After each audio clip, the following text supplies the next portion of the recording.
जय जगन्नाथ सांग माने आज पुणी आउ गोटे नुआ दिन रे मु हाजिर मु ना सकाळ सकाळ उठी नित्यकर्म सब सारी गाधे पाधे पूजा करी ब्रेकफास्ट करी हाजिर देखंतु मो दिन जेते भी खराब जाओ मन जेते भी खराब था किंतु आपण मानक सकर टिके गपसप हो गले ना मते बहुत भल लागे। ठीक अच्छे देखंतु आज काली तो टिके टाइम बाहर करी कहा संगे कथा बा ए डिजिटलाइज दुनिया रे तो पॉसिबल नुह समस्ते फोन यूज कले दिन सारा बा निज निज काम रे व्यस्त रहिला आग भली तो नाही सेमिति दिन जे ये आ घर को जिबा ता घर को जिबा गपसप हवा सेमती नाही जेहेतु मु सहर रे रहउची सहर रे तो जानती फ्लैट सिस्टम घर पाखरे कौन हो जाउची आपन को भी जना पड़िबनी आउ चलतु एत गपसप हो गला आउरी मोर काम गुड़ा बहुत पेंडिंग अच्छी अल्प अल्प काम करदेले टिके रेस्ट नापी बेसी जल्दी टाइम मिल जाए। ठीक अच्छे ना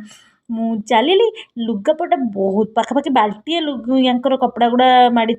एगुड़ाक सफा करदेली फटाफट फटाफट सफा कर खरा आसीगला आम बाल्कनी को सुखईदेली आपंक आड़े शीत पड़ा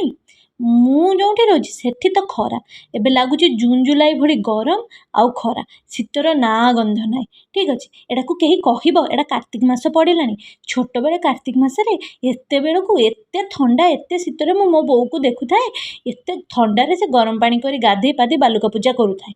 आजिकाली शीतर ना गंध ही ना एबे हेलानी अक्टोबर तापर मैं चलि किचेन किचेन रोषेईबास सारी दे देखु एत झाड़ बुड़ी जाइए शीत दिन कही कह हो कहले सांग मैंने आपण मानक मो वीडियो केमती लगे आ जदि भल लगे निश्चित लाइक और सब्सक्राइब करने बिल्कुल भूलबेनी मो चैनल को देखा नेक्स्ट ब्लॉग रे।